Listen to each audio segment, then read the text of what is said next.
నేను ఊహించలేదు భరత్. కేవలం నువ్వు నాకు దక్కితే చాలు అనుకున్నాను తప్ప నీ మనసులో నేనున్నానో లేదో తెలుసుకోలేకపోయాను. నీ మనసులో ఎప్పటికీ చంద్రికే ఉంది.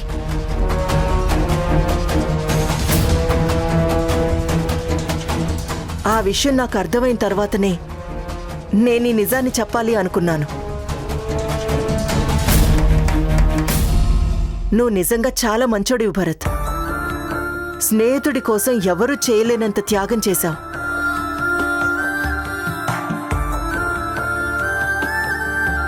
కౌశిక్ చనిపోయినా ఆ కుటుంబాన్ని కాపాడ్డానికి, అతని ఆస్తిని వీరభద్రం పాలు కాకుండా ఉండడానికి ఎంత కష్టపడ్డావో నా కళ్ళారా నేను చూశాను.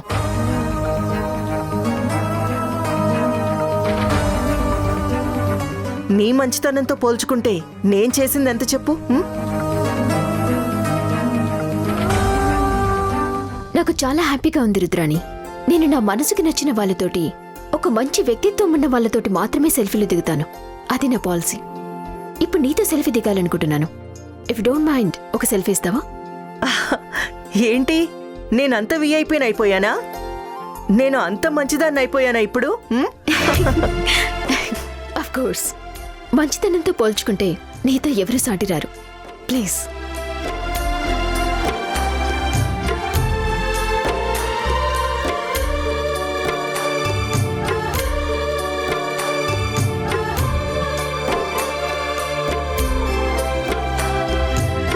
ఇలాది అంటే మీ ఇద్దరు మాత్రమే సెల్ఫీలు దిగుతారా? అందరం కలిసి దిగుదాం. ఏమండి, మీరు తీయండి. రా. చలో, రెడీ, స్మైల్.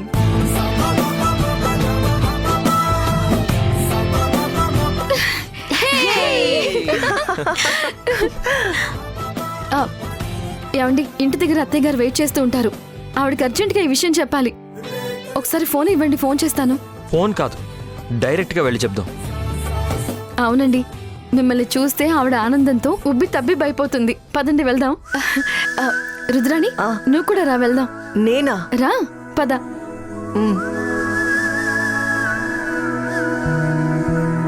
సరదా సరదా సరదాగా సాగింది సమయం, మనసు మనసు దూరాలే మటుమాయం.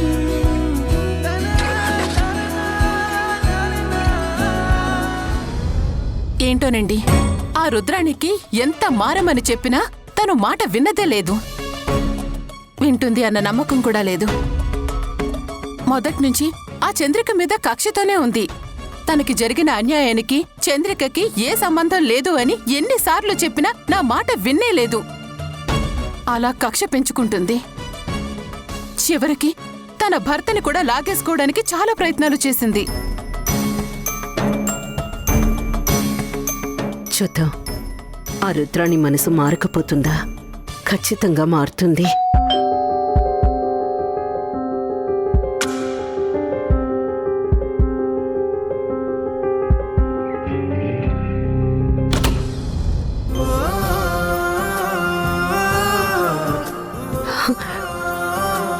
భరత్, భరత్, వచ్చేసావా? ఎన్నాళ్ళయిందిరా? ఎలా ఉన్నావురా?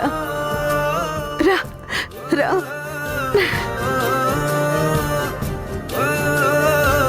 రా, కూర్చో.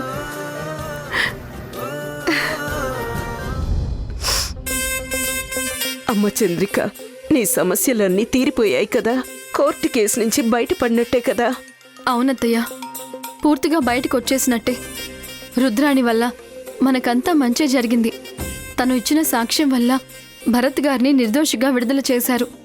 నా మీదున్న కేసు కూడా కొట్టేశారత్తయ్య.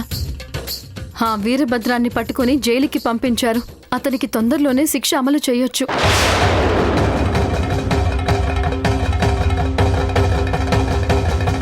ఇదంతా మన రుద్రాణి వల్లే జరిగిందా అండి?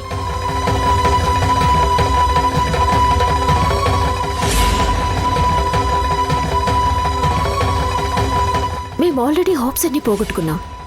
ఇక కేసు గెలవలేమో అని డిసైడ్ అయిపోయాం. ఆ టైంలో రుద్రాణి లేచి తన దగ్గరున్న సాక్ష్యాన్ని ప్రవేశపెట్టడం వల్ల మనం ఈ కేసుని ఈజీగా గెలవగలిగాం.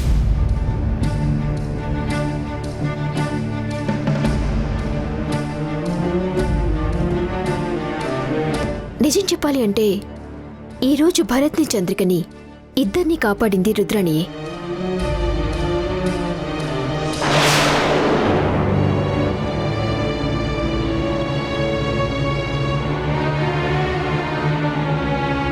అవునత్తయ్య గారు, నేను పూర్తిగా మారిపోయాను.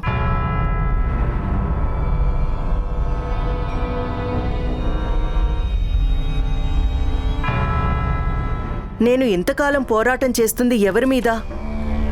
నా సొంత వాళ్ల మీదే అని మర్చిపోయి ఇప్పటి వరకు చాలా అజ్ఞానంలో బతికాను.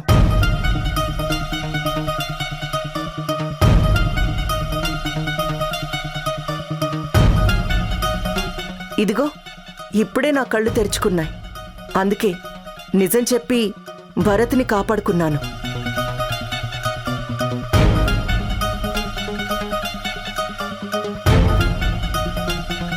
అటు చంద్రికకి కూడా శిక్ష పడకుండా బయటికి రాగలిగింది. నా వల్ల పాపం ఇంతవరకు వీళ్ళు చాలా కష్టపడ్డారు. ఇప్పుడు నా వల్లే అన్ని కష్టాల నుంచి బయటపడ్డారు. ఇప్పుడు నాకు చాలా సంతోషంగా ఉంది.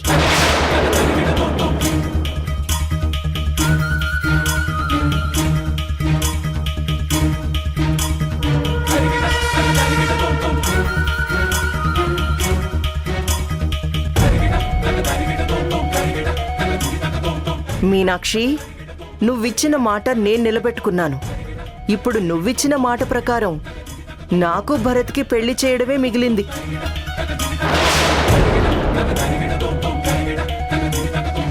చాలా థ్యాంక్స్ రుద్రాణి. నిజంగా నీ వల్ల ఈరోజు మాకు చాలా మంచి జరిగింది.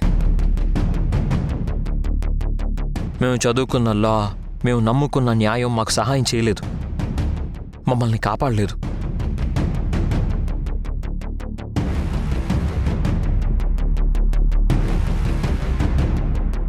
కేవలం నువ్విచ్చిన సాక్ష్యమే ఈరోజు మమ్మల్ని నిలబెట్టింది. నీకు ఏ విధంగా థ్యాంక్స్ చెప్పాలో నాకు అర్థం కావట్లేదు. భలే వాడివి భరత్. నీకు మొదటి నుంచి చెప్తూనే ఉన్నాను కదా, నాకు నువ్వంటే చాలా ఇష్టం.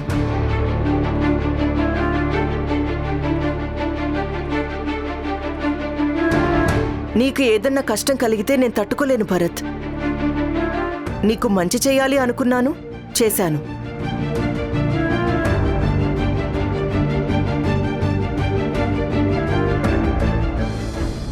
మేడం, నన్ను క్షమించండి అరే, మేడం. నీరజా, ఏంటి నీరజా ఇది? నువ్వు నన్ను క్షమాపణలు కోరడం ఏంటి? మీ మంచితనం తెలియక మిమ్మల్ని చాలా మాట్లాడినాను మేడం. నన్ను క్షమించండి. మీరింత మంచివాళ్ళని నాకు నిజంగా తెలియదు మేడం. నేను మంచిదాన్ని అన్న విషయం నాకు కూడా తెలీదు నీరజా. ఇదిగో నువ్వన్న ప్రతి మాట నా మనసుని తాకింది. నీ మాటలు విన్న తర్వాతనే నాలో ఆలోచన మొదలైంది. నిజంగానా మేడం? నా మాటలకు అంత పవర్ ఉందా మేడం? నీ మాటల పవర్ ఎంతో నీకిప్పుడు కాదు, తర్వాత తెలుస్తుంది.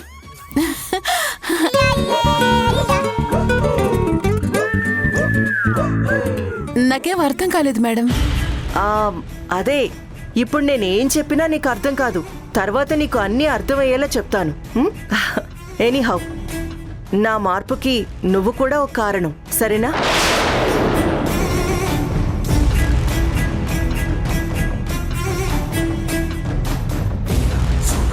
మీరు నిజంగా చాలా మారిపోయారు మేడం. మీరు ఇలా మారటం వల్ల మీకెంత మంచి జరుగుతుందో చూడండి.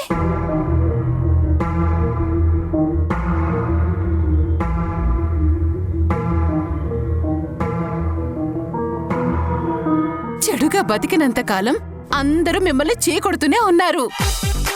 మంచిగా బ్రతికి చూడండి, ఎంత బాగుంటుందో.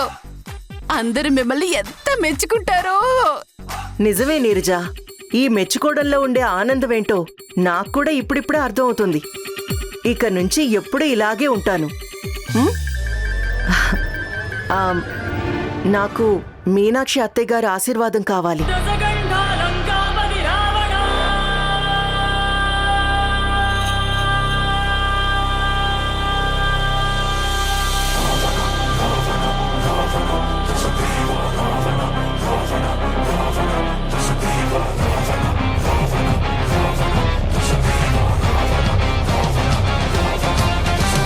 ఇక ఇక్కడున్న ప్రాబ్లమ్స్ అన్ని సాల్వ్ అయిపోయినట్టేనండి. వీరభద్రానికి ఖచ్చితంగా ఉరిశిక్ష పడుతుంది. ఆస్తి ఎలాగూ అతని చేతుల్లోంచి బయటకొచ్చింది కాబట్టి లక్ష్మి గారి కోరిక ప్రకారం ఆ ఆస్తిని అనాథ శరణాలయాలకి, వృద్ధాశ్రమాలకి, ఆంజనేయ స్వామి గుడి ట్రస్ట్కి చెందేలాగా అన్ని ఏర్పాట్లు నేను చేస్తాను. దీంతోటి ఇక్కడున్న సమస్యలన్నీ తీరిపోతాయి. లక్ష్మి గారి ఆత్మ, కౌశిక్ గారి ఆత్మ కూడా శాంతించినట్టే. ఇక ప్రశాంతంగా మీరు మీ ఊరికి వెళ్ళిపోవచ్చు. అసలు సమస్య ఇప్పుడే మొదలవుతుంది వైశాలి. వీళ్ళందరికీ నిజాలు తెలియక చాలా ఆనందంగా ఉన్నారు. కానీ నిజం తెలిసింది నా ఒక్కదానికి. రేపు భరత్కి, రుద్రానికి పెళ్లి చేయాల్సి వస్తే ఏం చెప్పాలి, ఎలా ఒప్పించాలి నాకేం అర్థం కావట్లేదు. వీళ్ళందరి మీద ఒక పిడుగు పడబోతుందన్న విషయం తెలియక అందరూ సంతోషంలో ఉన్నారు. అత్తయ్య, అందరూ ఈ పూట ఇక్కడే భోజనం చేయాలి. ఉండండి, అందరికీ భోజనం వండుతాను. అత్తయ్య గారు, చంద్రిక దగ్గరుండి వండి వడ్డిస్తాను అంటుంది. కడుపు నిండా భోంచేద్దాం, సరేనా? రా నీర్జా.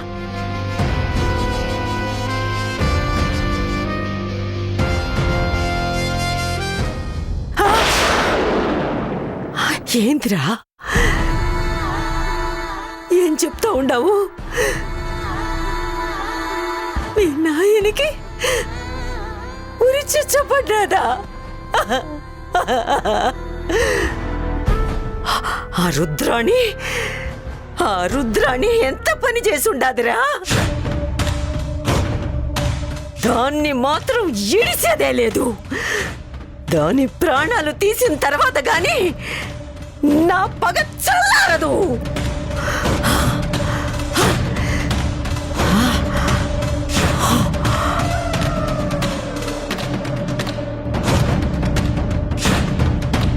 ఒసే లచ్చమ్మా, నా కొడుక్కి ఉరిచిచ్చ పడినాదని నువ్వు సంతోషిస్తూ ఉండవు కదా? నాకు తెలుసునే. చూస్తా ఉండు, నా కొడుక్కి ద్రోహం చేసిన ఆ రుద్రాన్ని చంపేసి నీ కాడికే పంపిస్తా. నేను మొదటి నుంచి చెప్తానే ఉండా, ఒరేయ్ ఆ రుద్రాన్ని నమ్మొద్దురా అంటే వినలేదు.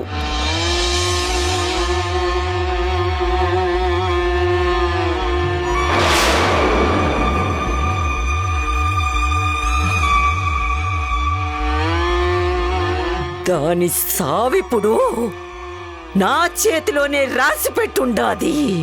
ఒసేయ్ రుద్రాణి,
అవును వైశాలి, నేను ఒక విషయం అడుగుతాను, సమాధానం చెప్తావా? ఏంటో చెప్పు. కొంచెం నీ పర్సనల్ విషయం అడుగుతున్నానని నువ్వేం ఫీల్ అవ్వవు కదా? ఖచ్చితంగా ఫీల్ అవుతాను. నువ్వు ఇలా అడగొచ్చా అడగకూడదా అంటూ డౌట్ పడుతూ ఉంటే నేను ఖచ్చితంగా ఫీల్ అవుతాను చంద్రిక. మొహమాటం లేకుండా అడుగు. అయినా ఇప్పుడు మనిద్దరం మంచి ఫ్రెండ్స్ కదా. ఫ్రెండ్స్ మధ్య దాపరికాలు ఏమైనా ఉంటాయా? ఏంటో అడుగు. ఎంతకాలం ఇలా ఉంటావు? ఇప్పుడైనా నువ్వు పెళ్లి చేసుకోవచ్చు కదా.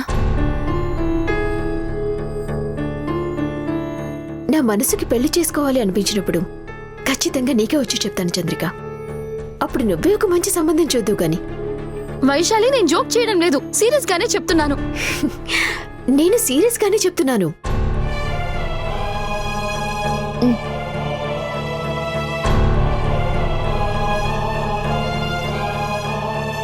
ప్రేమించిన మనసు గురించి నీకు బాగా తెలుసు కదా చంద్రిక.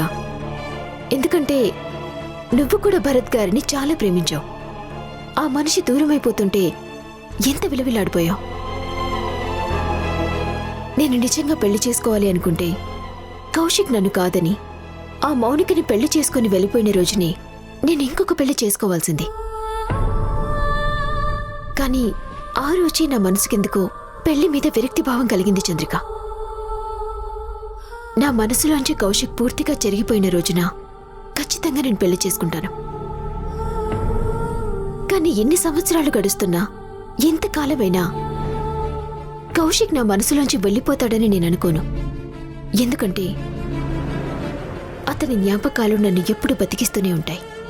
కానీ నీ జీవితం గురించి కూడా ఆలోచించుకోవాలి కదా. ఎంతకాలం ఇలా ఉంటావు చెప్పు? కౌశిక్ కూడా మన మధ్యన లేడు. నువ్వు ఇలా పెళ్లి వదిలేసి ఇలా ఒంటరిగా ఉంటే అతని ఆత్మ శాంతిస్తుంది అనుకుంటున్నావా? తన వల్ల నీకు అన్యాయం జరిగిందని ఈ పాటికే అతని ఆత్మ క్షోభిస్తూ ఉంటుంది. కొన్ని ప్రశ్నలకి సమాధానాలు అంత తొందరగా దొరకవు చంద్రిక. ఇప్పుడు నేను నా పెళ్లి గురించి ఆలోచించే పరిస్థితుల్లో లేను. వదిలేసి. అది కాదు వైశాలి, అందరం హ్యాపీగా ఉండి నువ్వు ఒక్కదానివే ఇలా బాధపడుతూ ఉంటే నేను చూస్తూ ఊరుకోలేను. నీ జీవితం కూడా ఒక దారిలో పెట్టాల్సిన బాధ్యత నా మీద ఉంది.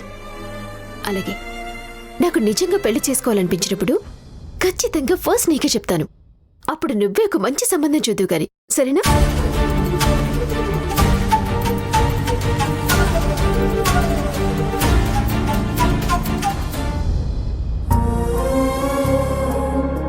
మీరు ఇలా వచ్చి నా దగ్గర మాట తీసుకొని మాటిచ్చేసి వెళ్ళిపోతే ఎలాగా? మరి ఏం చేయాలి? మీరు ఈ ప్రపోజల్కి ఒప్పుకుంటున్నట్టుగా నాకు ఒక పేపర్ మీద సంతకం చేసివ్వండి.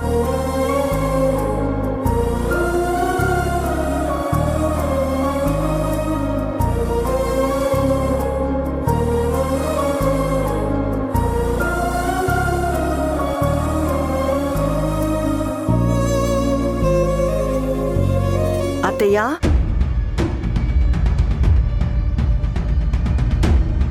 ఏంటత్తయ్యా ఇంకా ఆలోచిస్తున్నారు? అందరూ ఇంట్లోకొచ్చారు, అందరూ సెటిల్ అయిపోయారు, అన్ని ప్రాబ్లమ్స్ సాల్వ్ అయిపోయాయి కదా. ఇప్పుడు చంద్రికని పిలిచి మీరిచ్చిన మాట గురించి చెప్పేసేయండి. వెంటనే నాకు భరత్కి పెళ్లి చేసేసేయండి. వైశాలి కూడా ఇక్కడే ఉంది కాబట్టి అందరినీ పిలిచి నిజం చెప్పేద్దాం. ఏమంటారు? వద్దు రుద్రాణి, దయచేసి ఇప్పుడేం చేయకు. అదేంటత్తయ్యా, మీరిచ్చిన మాటే కదా.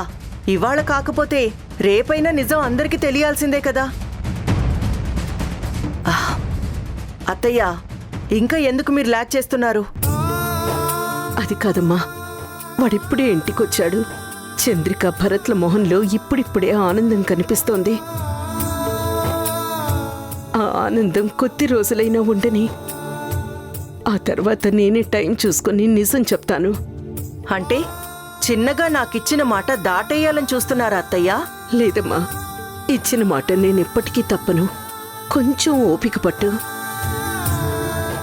వాళ్ళ పరిస్థితి చూసి వాళ్ళకి అర్థమయ్యేలా నేను చెప్తాను. అప్పటి వరకు తొందరపడద్దు. మీరు మీ స్వార్థం గురించి ఆలోచిస్తున్నారు, కానీ నా గురించి మీరు ఆలోచించట్లేదు. భరత్తో జరిగే పెళ్లి గురించి నేను ఎంత ఆలోచిస్తున్నానో, ఎంత ఎదురు చూస్తున్నానో మీకు తెలుసు. మీరు ఇచ్చిన మాట నిలబెట్టుకుంటారు అన్న ఒకే ఒక్క ఉద్దేశంతోటి నేను భరత్ని బయటికి తీసుకొచ్చాను. కానీ మీరు మళ్ళీ ఇంకా లేట్ చేస్తూ ఉంటే నేను... లేదు లేదు, ఖచ్చితంగా నీకు ఇచ్చిన మాట నేను నిలబెట్టుకుంటాను.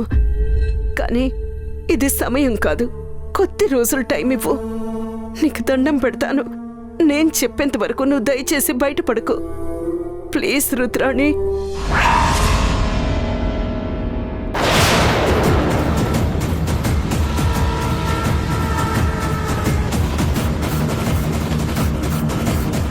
మీనాక్షి గారు రుద్రాణికి దండం పెడుతున్నారేంటి?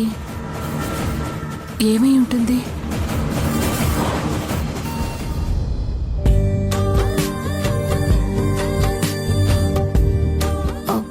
ఏంటి ఇంకా కట్ చేస్తున్నావు? ఏం లేదు, సలాడ్ తయారు చేస్తున్నాను. నువ్వు వెళ్ళి భోజనానికి సంబంధించినవన్నీ సర్దే, ఈ లోపల నేను వచ్చేస్తాను. ఓకే? సరే.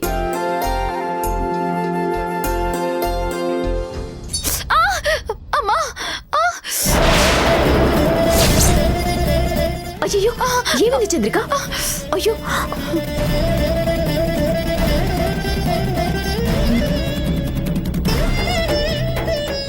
చంద్రిక, బ్లడ్ కూడా వస్తుంది. పర్లేదు, చిన్న దెబ్బే. అయ్యో ఏమైంది చంద్రిక? అయ్యో ఏం లేదండి, ఏదో ఏమరపాట్లో ఉండగా వేలు తెగింది. ఏంటి చంద్రిక నువ్వు? అసలు నిన్నెవరు చేయమన్నారు ఈ పని? అయ్యో ఇప్పుడు ఇదంతా ఎందుకు? ఏదో చిన్న దెబ్బేలే, వదిలేయండి. అయ్యో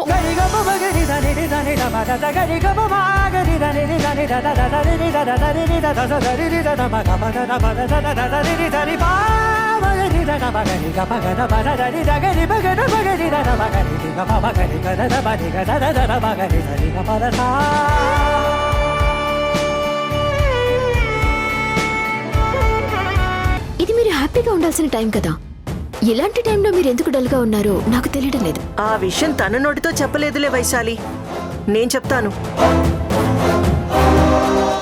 ఇంకా ఉరిశిక్ష పడ్డం తప్ప మరో మార్గం లేదు. ఆ క్షణంలో మిమ్మల్ని నేను కాపాడాను. ఆ పని నేను ఊరికే చేశాను అనుకున్నారా? అదంతా అబద్ధం.